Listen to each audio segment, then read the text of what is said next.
Okay, so this is our evaluation. The author was Susan Collins, and the director was Gary Ross.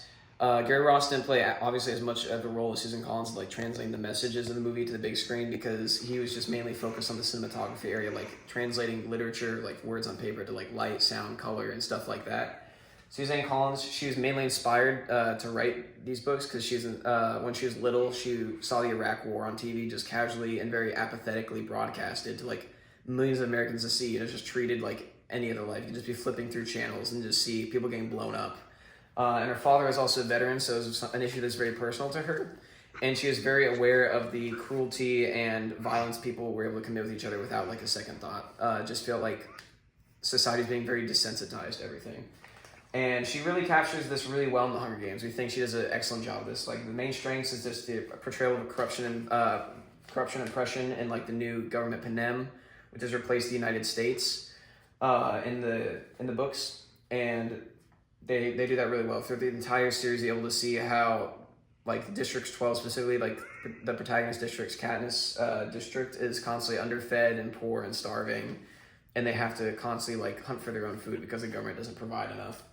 And then the weaknesses is just, in terms of portraying the theme, is that it's very pessimistic, especially towards the end when Alma Coin, which is the leader, like the female revolutionary leader that upends President Snow's regime, she immediately, in like the last couple of films, or for the last book, there's only 3 books, there's 4 movies, she's basically foreshadowed to be another President Snow. Like she's just as demanding and authoritative as President Snow, but she's kind of like hiding it behind this good cause of we're upending a corrupt government, not really acknowledging the fact that she's no different and she's kind of a figurehead of this whole revolution.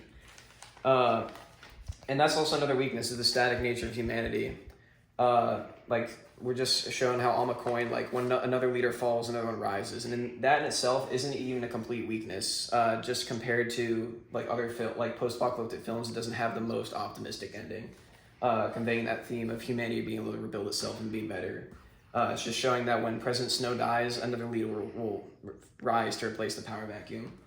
And then the strategy it mainly uses is heavy amounts of ethos. We see people in Katniss's life, her loved ones and everything, being constantly abused and beaten and stuff like this and killed. It's a very dark series.